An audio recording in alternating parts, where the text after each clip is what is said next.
Meus irmãos, abra sua Bíblia, por favor, na segunda carta de Paulo a Timóteo, capítulo 3.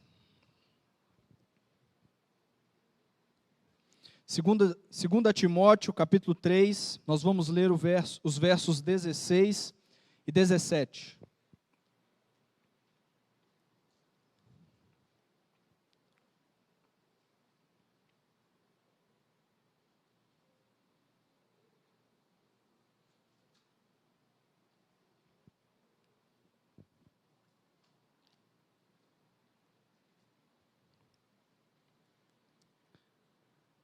Segunda Epístola de Paulo a Timóteo, capítulo 3, versos 16 e 17.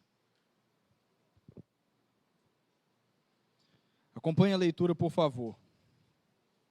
Toda a Escritura é inspirada por Deus e útil para o ensino, para a repreensão, para a correção, para a educação na justiça, a fim de que o homem de Deus seja perfeito e perfeitamente habilitado para toda boa obra. Mantenha sua Bíblia aberta, feche os seus olhos, vamos orar mais uma vez. Senhor, nós estamos diante da Tua palavra, Senhor, que é viva e eficaz. Que esta preciosa semente, Senhor, possa encontrar em nosso coração terra fértil. E que a Tua palavra, Senhor, venha nos confrontar e venha nos transformar, ó Deus. Que nós sejamos conformados à imagem do Seu Filho Jesus. Que o Seu Evangelho seja pregado, que o Seu reino avance, que a Sua igreja cresça.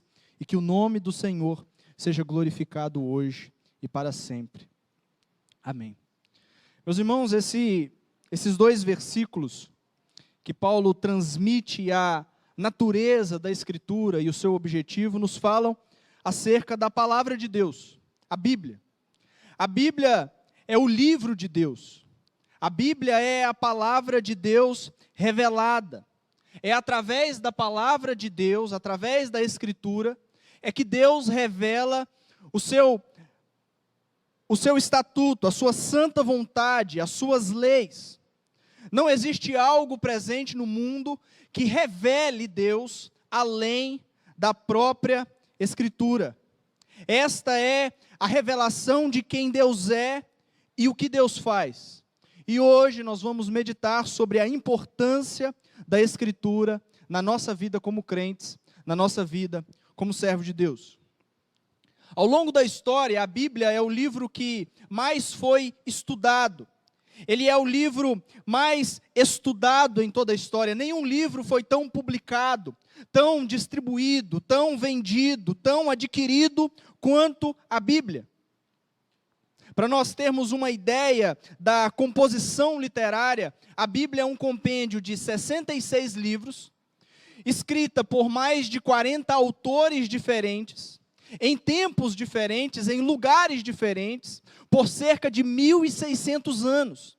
Desde o primeiro livro escrito até o último livro, são cerca de 1.600 anos. E apesar dela conter diversas formas de escrita, diversas linguagens, apesar dela falar sobre diversos contextos históricos e culturais, ela aponta para uma única história, ela aponta para uma única direção, e nada do que está contido na Escritura se contradiz. Nada do que está contido nela, apesar do espaço de tempo, apesar da grande diversidade de autores e de linguagem, nada aqui dentro se contradiz, porque ela é um livro sobrenatural.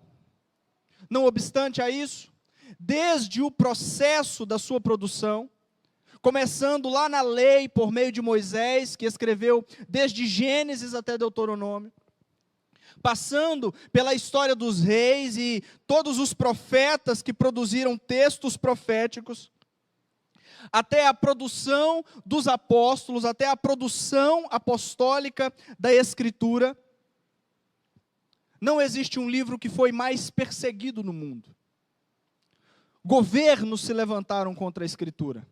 Pessoas tentaram proibi-la.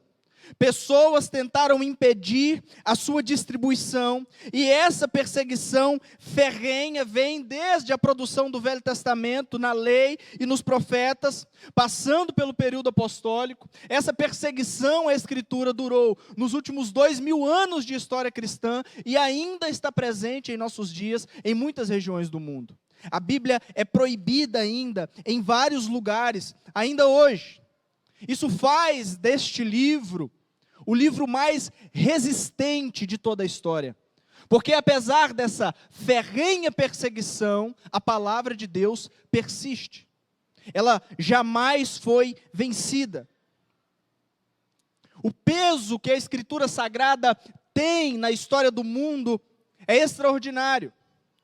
Ela não só mudou o contexto onde ela estava inserida durante a sua produção, através dos autores que foram inspirados por Deus para escrevê-la, mas ela tem mudado o mundo ao longo da história, e isso é contínuo até os dias de hoje. A Bíblia é o livro mais poderoso que existe. Você pode juntar em um único montão todos os tesouros do mundo.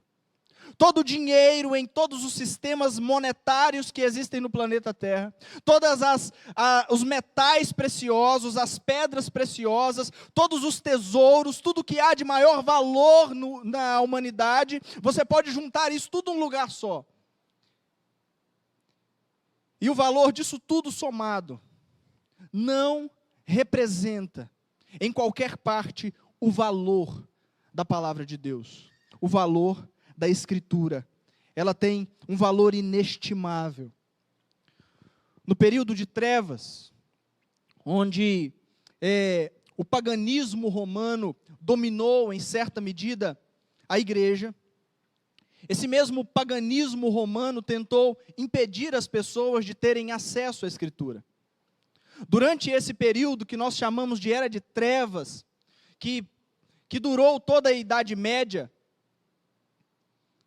a Escritura foi enclausurada numa linguagem, no latim, que com o passar do tempo ficou perdida, e apenas clérigos, pessoas da alta corte da igreja, tinham acesso ao estudo do latim e podiam ler a Escritura.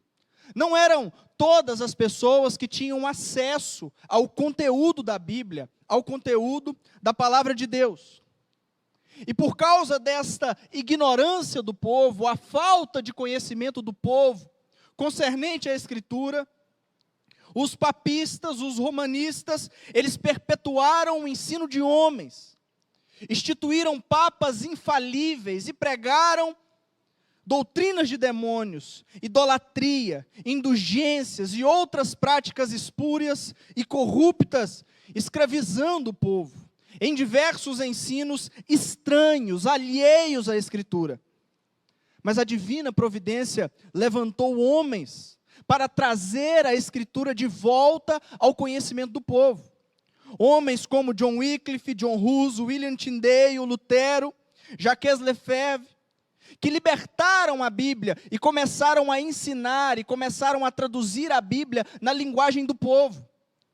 E com acesso à Escritura, as pessoas puderam conhecer o Evangelho de Cristo e se converteram. Até hoje existem pessoas que querem abrir mão da Escritura, por suas ideologias pessoais, por seus pensamentos diversos. Alguns dizem que ela precisa ser atualizada, alguns dizem que ela precisa ser mudada. Alguns desconsideram totalmente seus ensinos, dizendo que isso é tudo um bando de coisa que não serve mais para a nossa vida. Mas a verdade é que desde o princípio do mundo até hoje e para sempre, a palavra de Deus permanece e permanecerá. O próprio Jesus diz isso em Mateus 24, 35, passará os céus e a terra, mas as minhas palavras não passarão.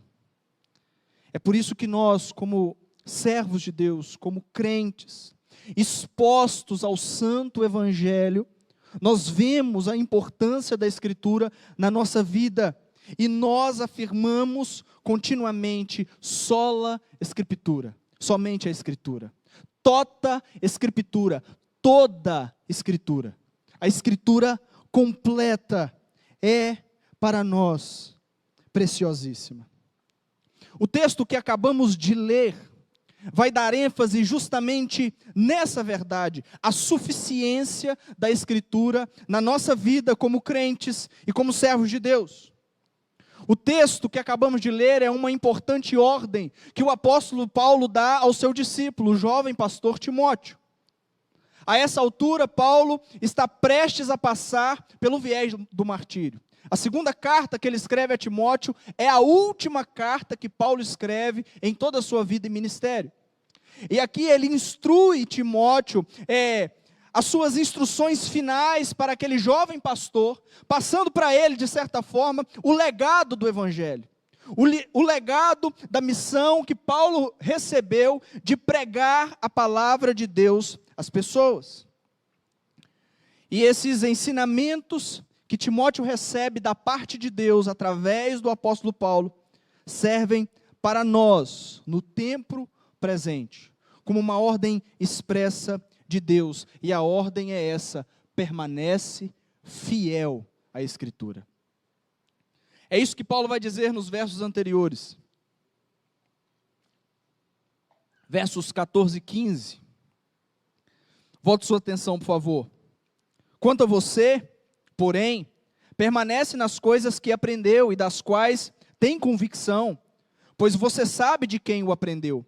Porque desde criança você conhece as sagradas letras, que são capazes de torná-lo sábio para a salvação mediante a fé em Cristo Jesus. Paulo está dizendo a Timóteo: Timóteo, você foi ensinado desde criança de acordo com as sagradas letras, de acordo com a revelação escrita, de acordo com a palavra de Deus. Então permanece nisso, porque são essas sagradas letras que você conhece, que você foi ensinado, é que te tornarão sábio para a salvação mediante a fé que há em Cristo Jesus. É somente a palavra de Deus que pode tornar alguém sábio para a salvação, que pode fazer alguém conhecer a salvação, conhecer a vontade expressa de Deus. E a pergunta que fica para nós nesta noite: quantos de nós temos permanecido no que temos aprendido da palavra de Deus? Temos ouvido sermão após sermão. Temos tido contato com estudo após estudo da palavra de Deus. Mas será que nós temos guardado no nosso coração? Será que nós temos retido essa verdade eterna revelada a nós por meio da Escritura? Será que temos aplicado isso na nossa vida? Essa é a ordem que Paulo dá a Timóteo: permanece. Você já aprendeu, você conhece as sagradas letras, e elas são capazes, somente elas são capazes de torná-lo sábio para a salvação, na fé que há em Cristo Jesus. Quanto tempo nós nos dedicamos a ler, a meditar, a estudar a Escritura? Quantos de nós nos dedicamos a decorar o que a Escritura diz? A aplicar estas verdades na nossa vida, a aprender o que Deus fala através da sua palavra? Isso é essencial para nós. A nossa vida cristã depende disso. Não há sabedoria, não há conhecimento para a salvação, não há santificação sem a Escritura. Lembra do Salmo 1? O seu prazer está na lei do Senhor, e nela medita de dia e de noite. Ali naquele salmo ele está falando do homem justo, que não anda segundo os padrões desse mundo. Não é isso? Ele não anda segundo o conselho dos ímpios, ele não para, ele não se detém no caminho dos pecadores, ele não se assenta com os escarnecedores. Antes, ao contrário disso, ele tem o seu prazer na lei do Senhor e medita nela de dia e de noite. E qual é o resultado desse homem ao fazer isso? Ele será como árvore plantada junto à corrente de águas, que dá o seu fruto na estação própria, e as suas folhas não caem, as suas folhas não murcham, e tudo quanto ele fizer prosperará. É assim que vive alguém que está voltado para a Escritura, que permanece no que aprendeu das sagradas letras. É o que nós devemos fazer. Você deve permanecer na Escritura, porque são elas que podem te fazer sábio para a salvação, mediante a fé que há em Cristo Jesus. É somente a Escritura que nos torna sábios, que nos fazem conhecer a salvação e que nos fazem conhecer a vontade de Deus. Depois de dar essa ordem a Timóteo, permanece, você conhece as sagradas letras, ele vai falar a respeito dessas sagradas letras, a respeito dessa revelação, e ele começa no verso 16 dizendo que toda a Escritura é divinamente inspirada. Alguns pensam que na época do apóstolo Paulo não existia nada em que se apoiar. Alguns acham que os apóstolos foram revelados sobrenaturalmente, de forma livre e sem se apoiar em nada, mas isso não é verdade. A verdade é que a revelação de Deus é progressiva, e Deus já havia se revelado através da lei e dos profetas. Na época dos apóstolos, na época do apóstolo Paulo, o Velho Testamento, como nós conhecemos, já estava pronto. Deus já tinha se revelado a Moisés: eu sou o que sou. E Moisés escreveu toda a história da origem humana e toda a lei que guiou o povo durante todo o Velho Testamento. Deus levantou profetas e reis ao longo da história que escreveram e registraram a palavra de Deus. E toda esta revelação pregressa, toda essa revelação veterotestamentária revelava acerca do Cristo que haveria de vir. E é sob essa revelação, com a luz do Espírito Santo, sendo iluminados de forma sobrenatural, é que os apóstolos olharam para o Cristo que se manifestou e falaram: é nele que estas coisas se cumpriram. Depois que cessa o período dos profetas, Cristo vem e se manifesta, cumprindo toda a justiça, ensinando o evangelho do reino de Deus. E depois de sua ascensão aos céus, ele deixa estabelecido os apóstolos, a igreja. E os apóstolos, olhando para Cristo, vendo que nele se cumpriu toda a justiça, eles escrevem toda a doutrina da igreja que vai continuar conduzindo o povo de Deus até o final dos tempos. Então, quando Paulo fala sobre toda a Escritura, quando ele diz que toda a Escritura é divinamente inspirada, toda Escritura é a revelação progressiva de Deus, que começa na lei e nos profetas, constituindo o Velho Testamento. Essa revelação cumprida em Cristo, e esse cumprimento sendo interpretado pelos apóstolos no poder do Espírito, constituem o Novo Testamento. Então, o Velho e o Novo Testamento, centralizado na pessoa de Jesus Cristo, essa é toda a Escritura divinamente inspirada. Então, quando cessa o período dos apóstolos, que a revelação de Deus está completa, o último a escrever é o apóstolo João, e ele encerra essa revelação, escrevendo um evangelho, 3 cartas e o livro de Apocalipse. A partir desse momento, toda essa escritura vai conduzir a igreja através da história.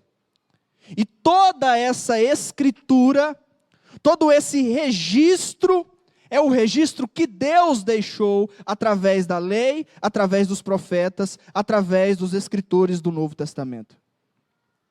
E toda essa escritura, toda essa revelação divina, ela é inspirada por Deus, ou divinamente inspirada. Aí quando nós falamos esse termo de inspiração, no contexto que nós vivemos hoje, nós não entendemos ele muito bem, porque nós pensamos logo naquele compositor de música romântica que olha para sua amada e se sente inspirado e escreve uma música baseado nela. Não é nisso que a gente pensa? fulano está inspirado. Ele acordou inspirado, ele acordou, respirou. Nossa, hoje eu estou inspirado, que esse dia está muito bonito. Mas não é isso que Paulo está querendo dizer, não é esse tipo de inspiração. Alguém que conheceu a Deus e viu que Deus é bom e que é maravilhoso, e baseado nisso escreveu sobre ele. Não é esse tipo de coisa. O termo que Paulo usa é theopneusto, que significa, em sua forma mais literal, o sopro de Deus. Quando Timóteo lê essa verdade que o apóstolo Paulo escreve, que toda a escritura é inspirada por Deus, ele é levado a pensar lá no texto da criação, quando Deus está formando o homem, e ele faz o homem do pó da terra, e quando aquele homem do pó da terra está pronto, o que Deus faz? Deus sopra nele o fôlego de vida. É esse tipo de inspiração que Paulo está trazendo à luz para nós. Quando ele diz que toda a escritura é divinamente inspirada, ele está dizendo que toda a escritura foi soprada por Deus. Toda a escritura é fruto do sopro criativo de Deus, escrita pela mão dos seus instrumentos orgânicos, os profetas, os pais, os apóstolos. E estes homens, em suas culturas e características pessoais particulares, foram usados por Deus para transmitir ao povo de Deus as próprias palavras de Deus. A Bíblia é o livro de Deus. A Bíblia é a boca de Deus. Quando nós abrimos a Bíblia, é Deus falando conosco, através dos seus santos homens. Através da lei, através dos profetas, através dos apóstolos e dos escritores do Novo Testamento. E olhando para essa verdade, nós entendemos o porquê a Bíblia é a única fonte de autoridade, a única fonte de ensino a respeito das coisas de Deus. Não existe nada que nós podemos colocar lado a lado com a Bíblia e dizer, nós tiramos o nosso ensinamento da Bíblia e dessa outra coisa. Não existe outro livro, não existe outra pessoa no mundo, não existe qualquer outra coisa, tradição de homens, qualquer coisa que seja, que pode ser equiparada, que pode ser equivalente à autoridade de ensino da Escritura. É na Escritura que contém toda a verdade absoluta sobre aquilo que podemos conhecer acerca de quem Deus é e aquilo que Deus faz. O seu conselho eterno, todas as coisas concernentes e necessárias para a própria glória de Deus, a sua santa e perfeita vontade, nos é revelada somente através da Escritura.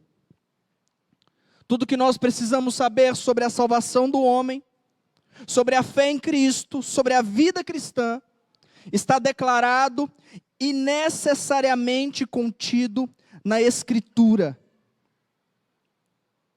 A essa palavra, nada, em tempo algum, poderá ser acrescentado. Dessa palavra, nada, em tempo algum, poderá ser excluído qualquer coisa ou qualquer verdade. Ela é a nossa única regra de fé e prática.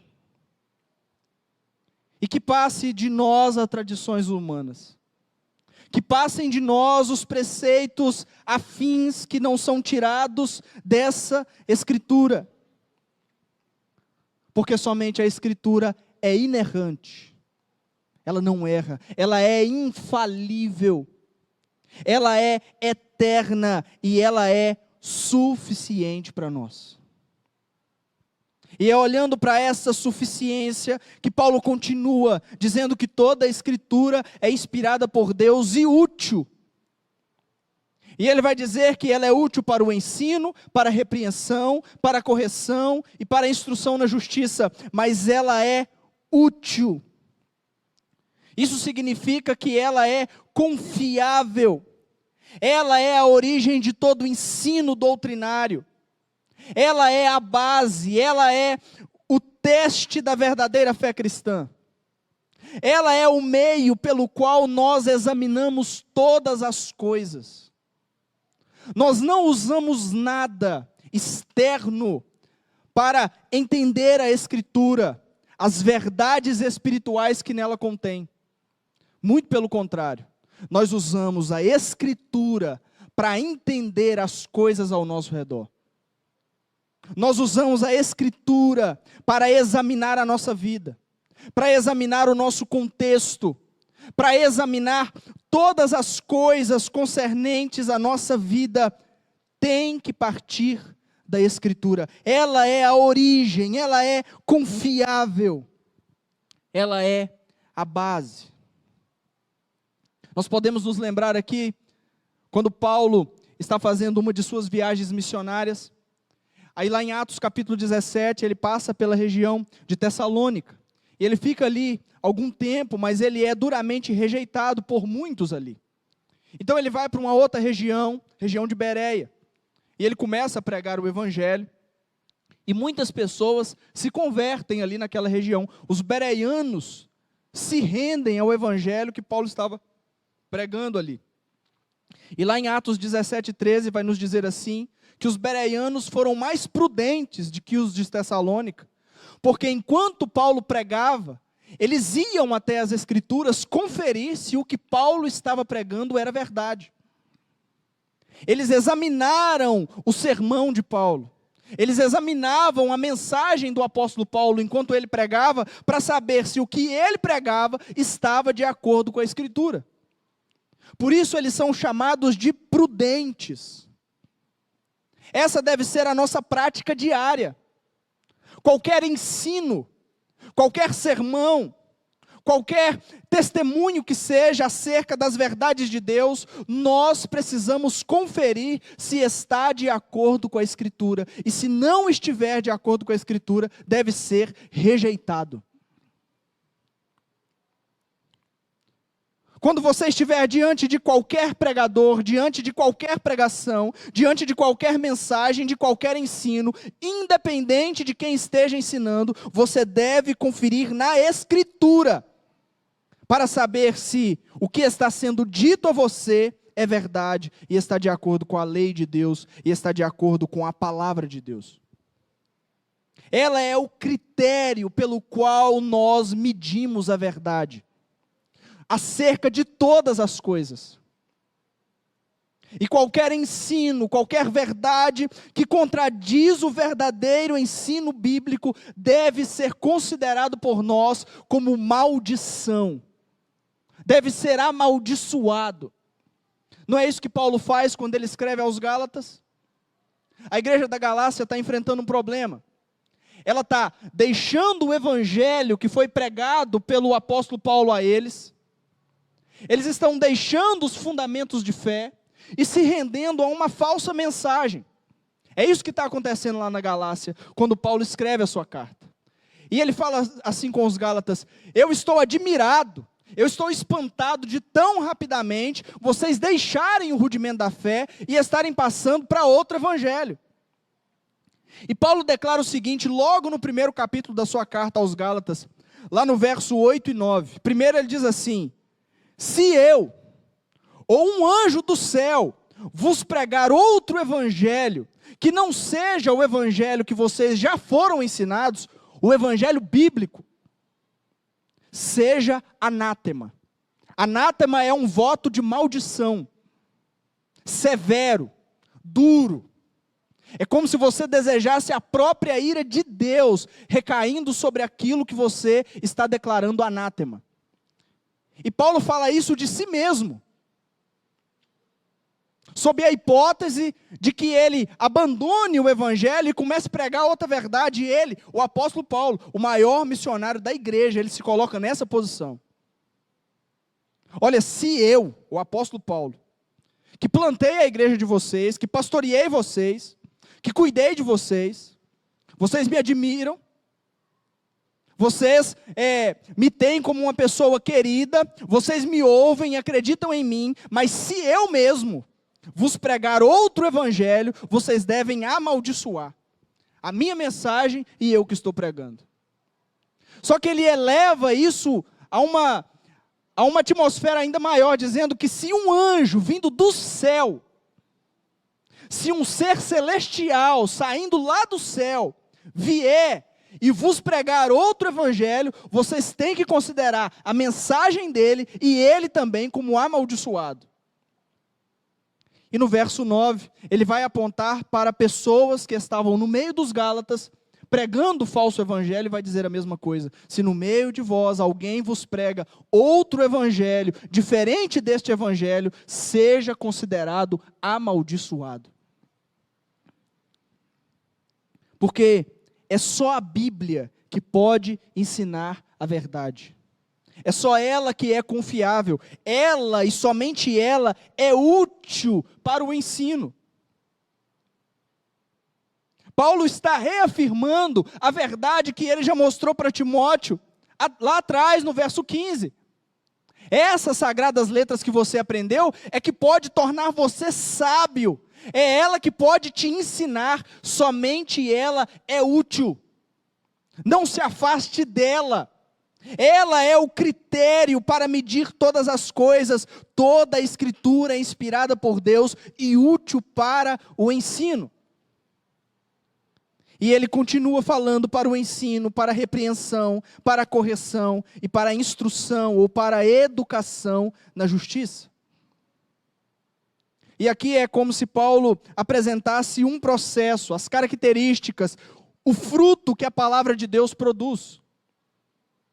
A palavra de Deus, ela pode mostrar os erros, ela pode mostrar as falhas, ela pode mostrar os defeitos, os pecados, seja no campo individual, seja no campo pessoal, as falhas que nós cometemos. Seja em grupos específicos, pessoas que se reúnem em torno de uma doutrina qualquer, em torno de um sistema. Quando você analisa esses grupos à luz da palavra de Deus, ela mostra onde está o erro destes grupos. Até pecado de nações inteiras, a palavra de Deus pode nos mostrar, porque ela é útil para a repreensão. Ela é útil para mostrar os erros. A palavra de Deus é a luz que traz à tona tudo que está em oculto nas trevas. Não somente isso, mas a palavra de Deus também é a ferramenta para corrigir estes erros, para corrigir estas falhas. Ela não só repreende, mas ela corrige, ela mostra a direção certa, ela mostra a prática certa, ela mostra a doutrina correta, ela mostra a verdade, ela corrige.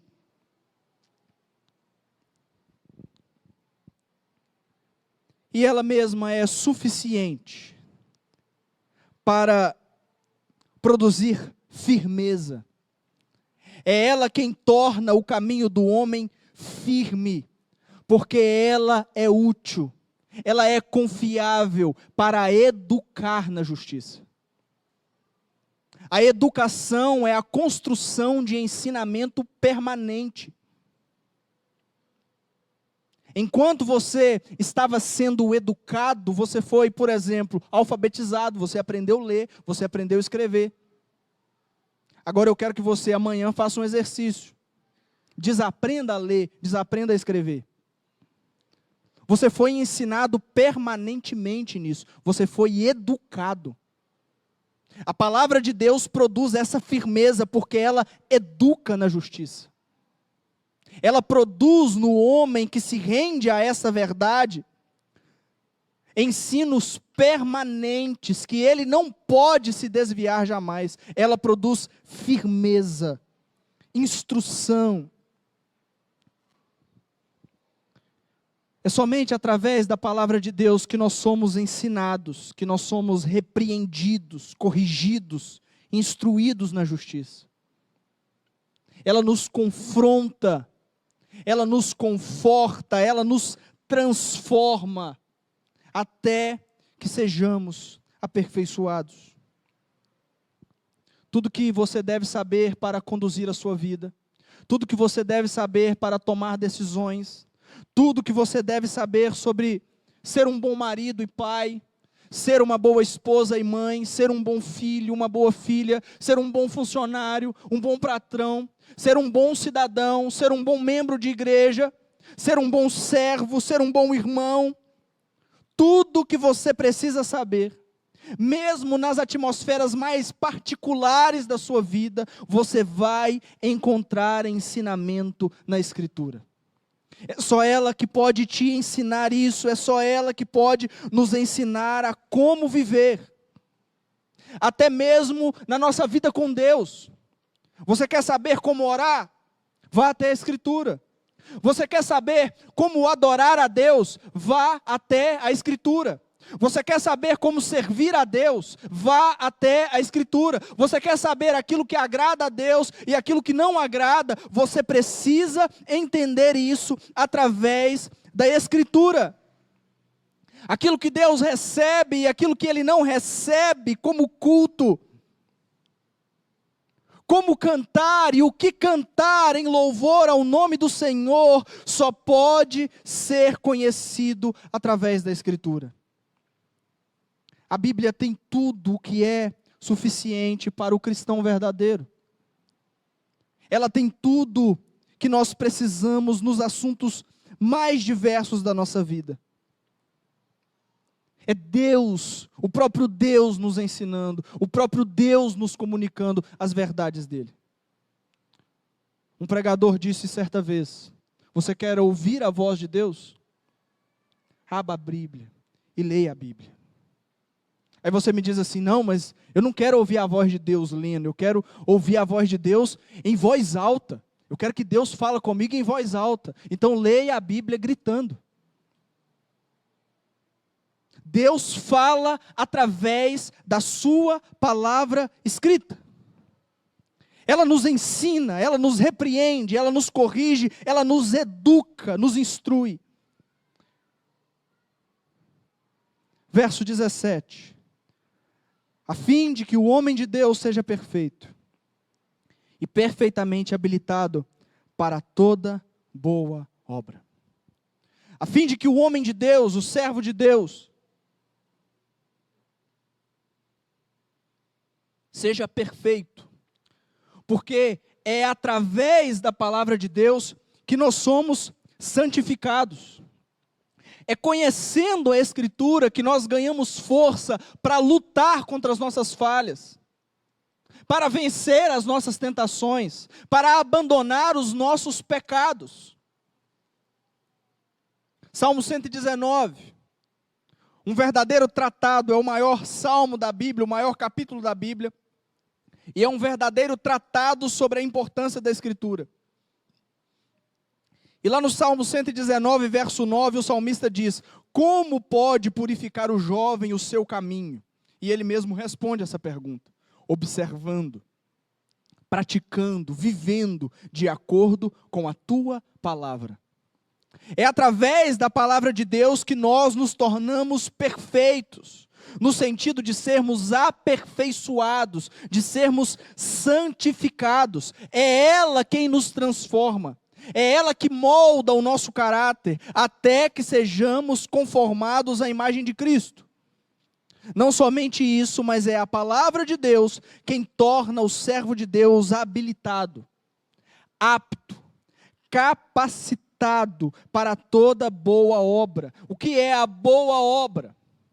A boa obra é aquilo que praticamos como evidência da graça que nos alcançou.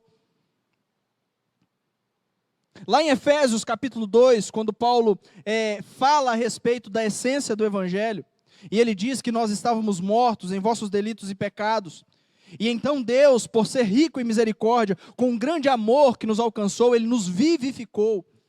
Então ele vai dizer que pela graça nós somos salvos mediante a fé, e isso não vem de nós, é dom de Deus, não é de obras, para que ninguém se glorie. Dizendo que Deus nos salvou por graça. Deus nos salvou pela vontade dEle, e Ele nos trouxe para Ele, mesmo que nós não merecêssemos isso. E no verso 10 ele vai dizer o que isso produz em nós. E ele vai dizer que nós fomos salvos para as boas obras, preparadas de antemão por Deus, para que nós andássemos nelas. Então essas boas obras é tudo aquilo que nós fazemos porque nós fomos alcançados pela graça de Deus.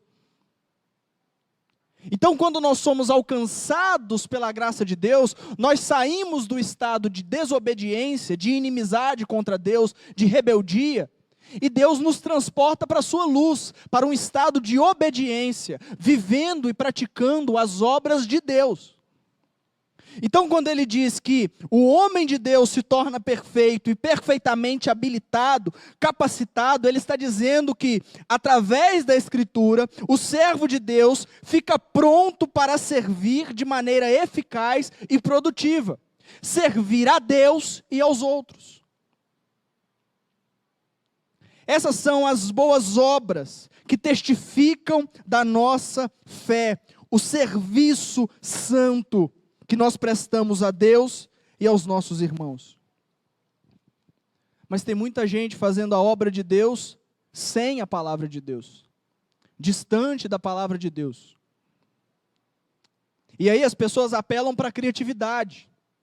E aí eles acrescentam um monte de coisas na igreja que agradam a eles mesmos, com a desculpa de que estão fazendo para agradar a Deus, mas não é, é para agradar o seu próprio ego, o seu próprio coração.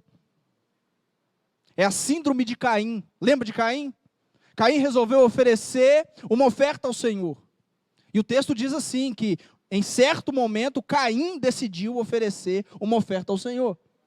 E ele pegou lá as frutas. Ele montou um altar lá todo colorido. E eu não duvido que ele pegou as melhores frutas. Qual que era o problema do culto de Caim? Ele estava fazendo o que agradava a ele. Ele não estava fazendo para Deus. Ele não estava fazendo o certo, não é isso que Deus aponta depois? Deus olha para Caim e sua oferta e não aceita o que ele ofereceu. Então Deus olha para Abel e para sua oferta e aceita o que ele ofereceu. E Caim fica triste, Caim fica nervoso, o semblante dele fica endurecido. E Deus pergunta para ele, por que você está assim com o seu semblante endurecido? Se você não fizer direito, se você não fizer aquilo que eu quero, você também não vai ser aceito? Só que as pessoas não querem se dobrar, se moldar na Escritura. Não, isso aqui é passado, vamos atualizar esse negócio, vamos tirar isso. Por que as pessoas querem fazer isso? Porque a Escritura os confronta, os repreende, os ensina, os corrige.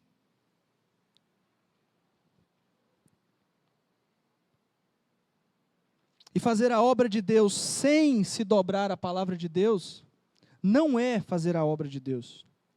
Você só pode servir, adorar, louvar, prestar um culto a Deus, no seu ambiente particular, na sua vida privada, ou no ambiente comum, de culto comum, apenas de acordo com o que o próprio Deus determina na sua própria palavra. Não existe lugar para criatividade. Existe lugar para se render à própria vontade de Deus revelada.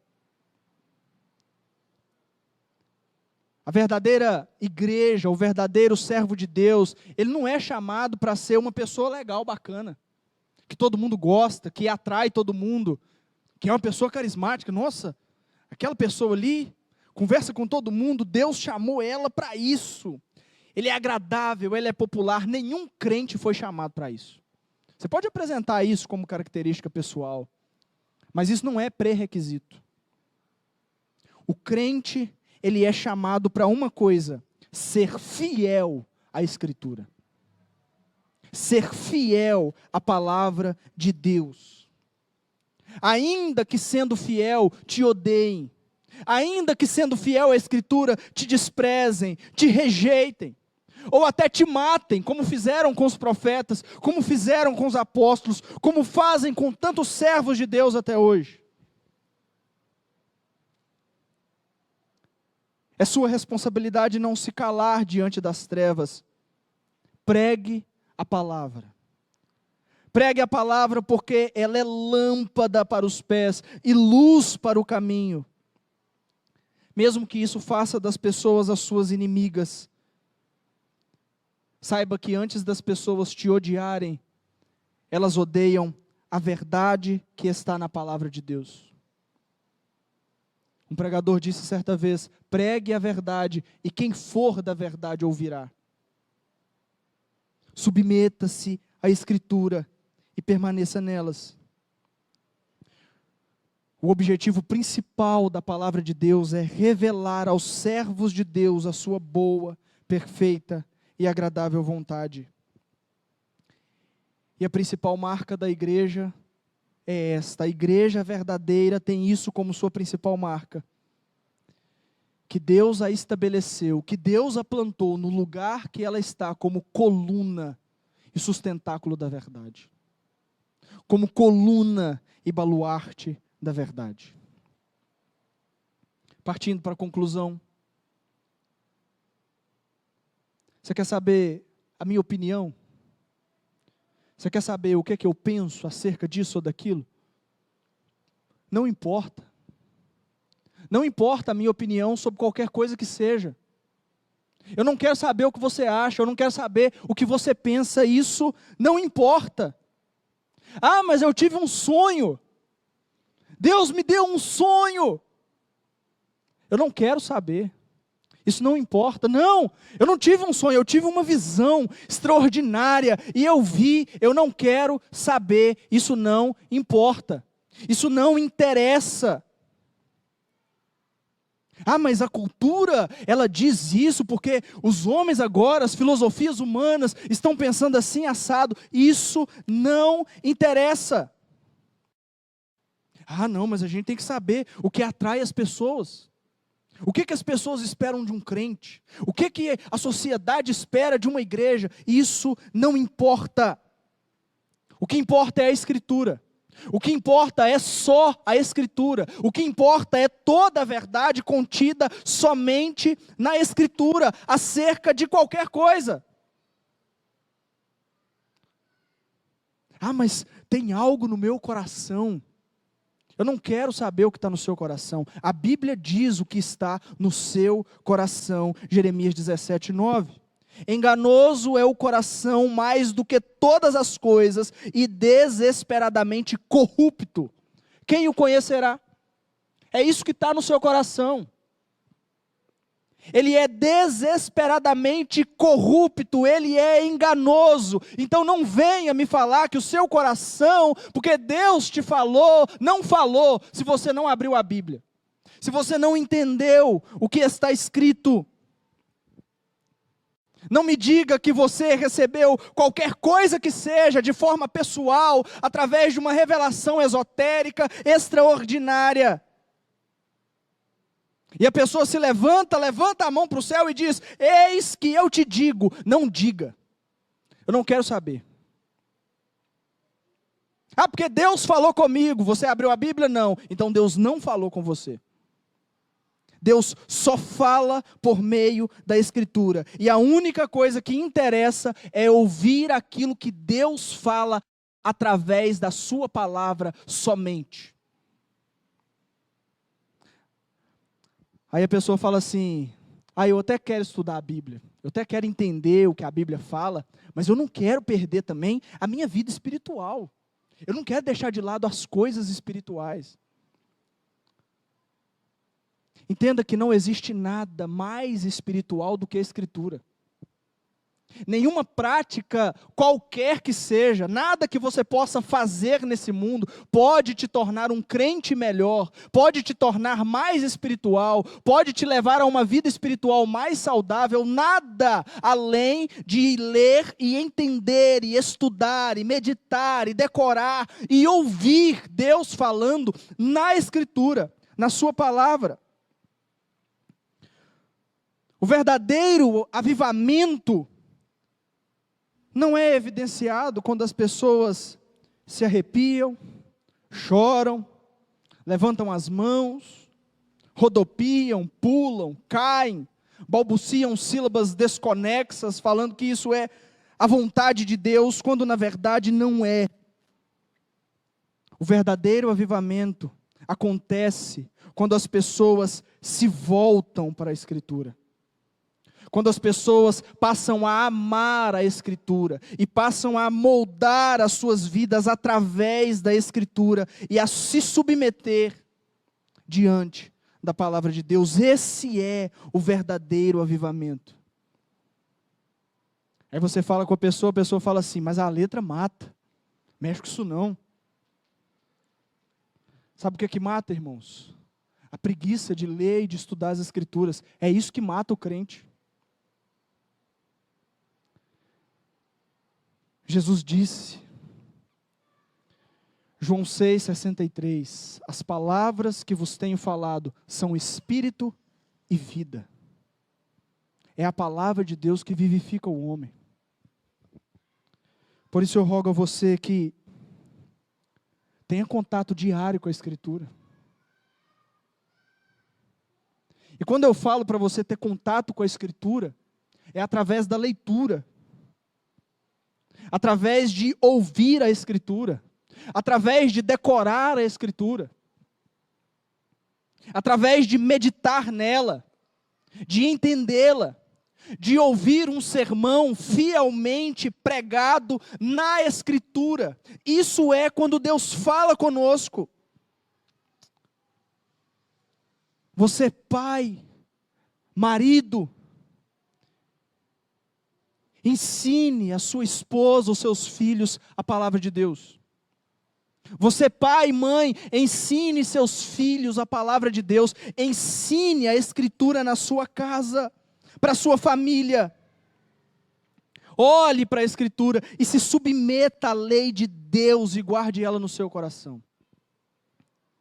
O Salmo 19 vai dizer que a palavra do Senhor é pura e restaura a alma.